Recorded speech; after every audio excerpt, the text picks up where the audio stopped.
I'm going to make announcements and provide updates for three recent arrests that were made by the Investigative Services Division. Two of those arrests are in relation to a shooting we had on New Year's Eve that we had previously announced. That I will refresh the details on that and talk about the two arrests, additional arrests, and I will go over a sex assault arrest made on a case from 2013.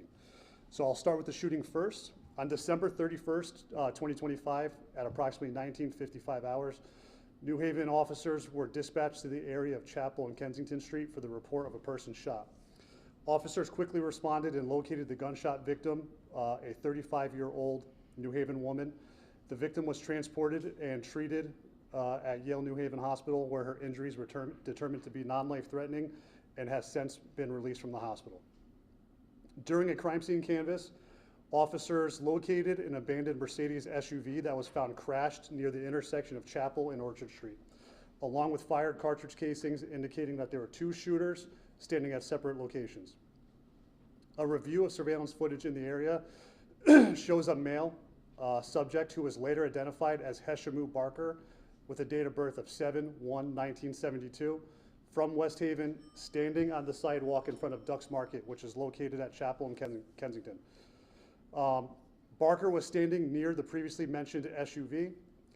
After an interaction between the vehicle occupants and Barker, Barker brandished a firearm and fired shots at the Mercedes.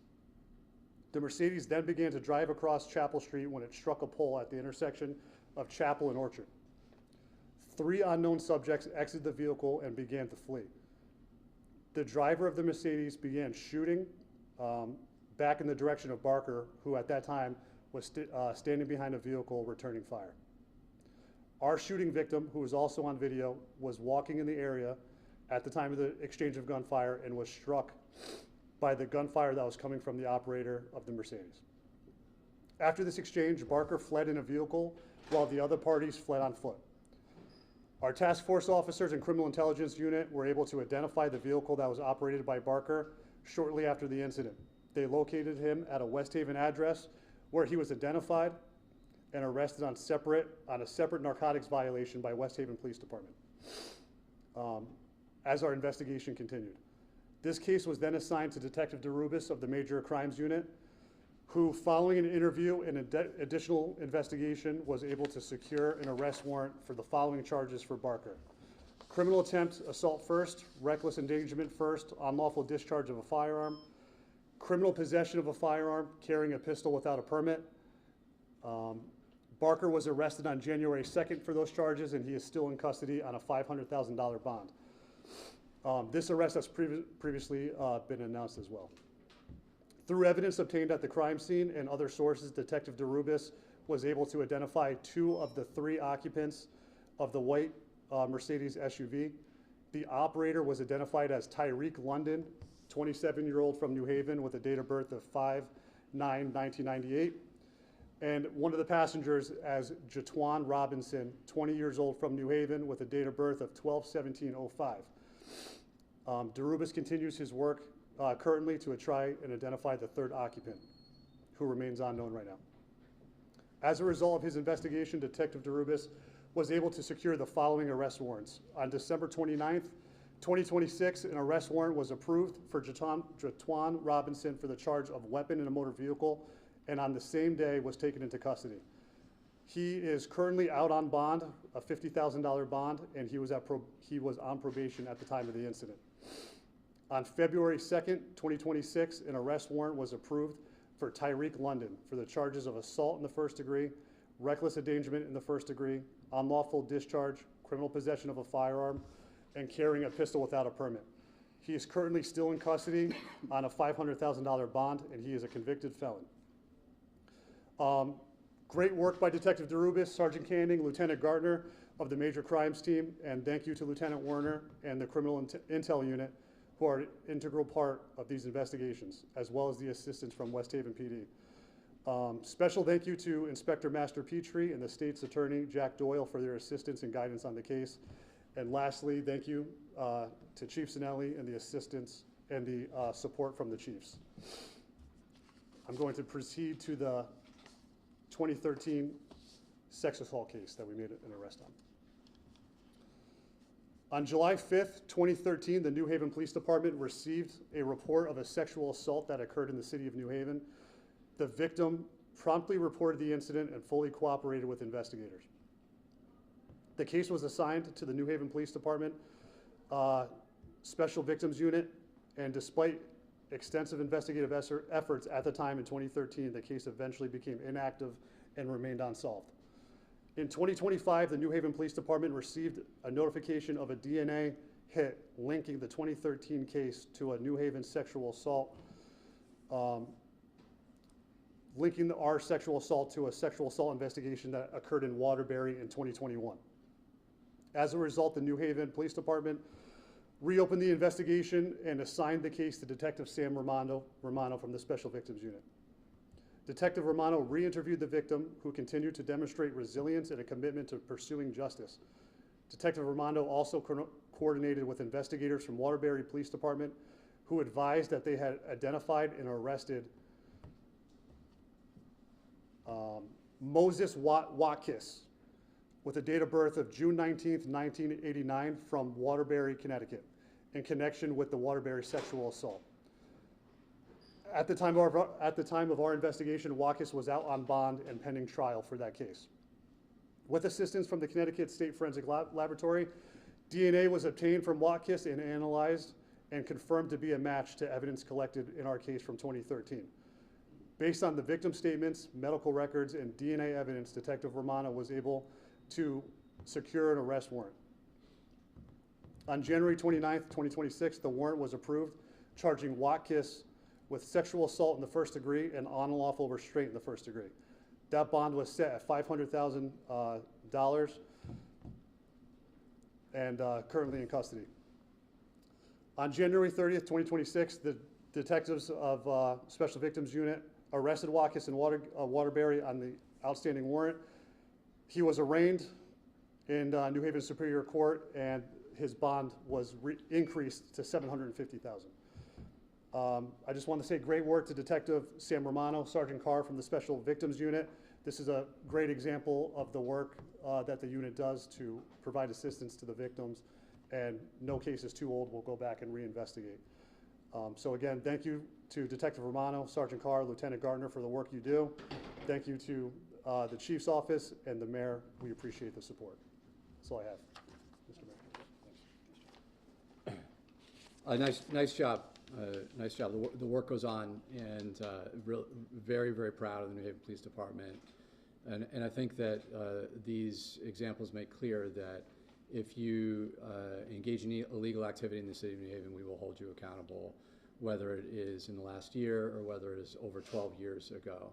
And the tools that we have more and more are helping us solve these crimes, particularly with the commitment of the officers and the detectives to follow up on technology, with the use of DNA, use of ballistics information that can tie crimes that often happened a long time ago to some new information that may become available today. On the shooting, New Year's Eve is supposed to be time for celebration, and regrettably the victim that was involved in this case suffered a real great trauma. Thank goodness that she ultimately is okay and that we are able to bring justice for her and her loved ones. As folks know, we're making progress on gun violence. We have a lot more work to do, but we're making progress. And between 2024 and 2025, gun violence-related incidents were down over 44%, 157 total incidents in 2025 versus 284 total gun violence-related incidents in 2024.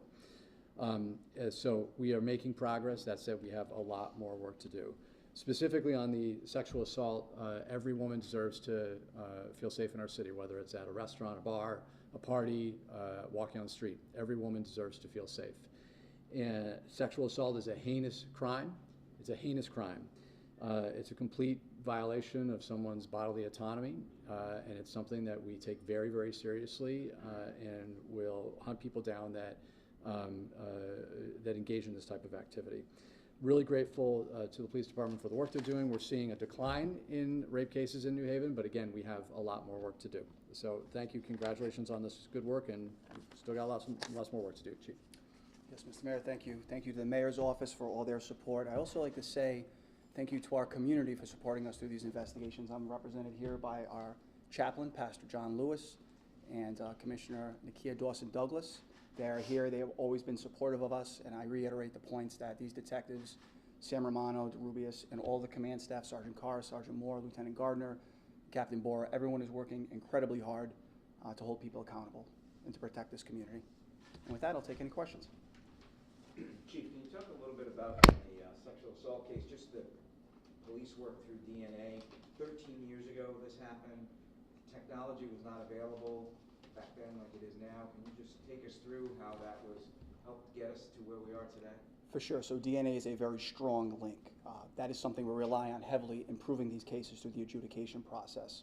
So say somebody commits an offense a decade ago and doesn't reoffend, we're able to link that and make a tighter case moving forward, which making an arrest is great, preventing it's even better, but when you do make an arrest, you want a conviction, and that is something that helps us do that. Could you talk about the 4-year span between 2021 and 2025? What allowed that connection to be made between Waterbury? Was it like a database thing, like that DNA connection? Could you talk Sergeant Carr, would you like to comment on that? So first of all, as you guys know, it takes time for investigations to happen. So if there is an assault that happens somewhere else, it may take time for Waterbury. Waterbury case came in 2021, and then he was arrested in 2023. Through their work, we were able to get a hit in New Haven, and that's when we started our investigation immediately. So it's not just something that happens overnight, it takes time. Does that answer your question? Do you happen to be looking into more incidents regarding this person? The person Not at this time, but I think it's important to state that if anybody wants to report an incident, we're always open and available. You can come in, we can document it, and we also will look into that case as well. Detective, can you talk a little how the two departments work together and how, they're working in unison? So it's just not the two departments, it would be the whole state, right? So if an incident happens somewhere in Connecticut that is far away, or say for instance something happens in Georgia, it's the whole entire country. So it goes into a national database, right? So once that information is collected and into that national database, if there's a sex assault kit that there's unknown evidence or unknown DNA that can be linked, then we call each other up, right? We're only a phone call away. It's nothing for us to call someone in Waterbury, but there's also nothing for us to call somebody in Georgia. We are a tight-knit community, so if you offend in California and your DNA is collected, please believe they are gonna call New Haven. And we want everyone to know that. So there's no expiration date on DNA, right? No, there is not. Thank you, Sergeant. The important thing is that as soon as we get information, we don't stop, we follow up on it immediately. Anytime a case may not have any developments, once we get that new development, we're following up expeditiously as exhibited in these cases here. Good. Thanks, everybody. Thank you, everyone. Yes. Thanks, Carter.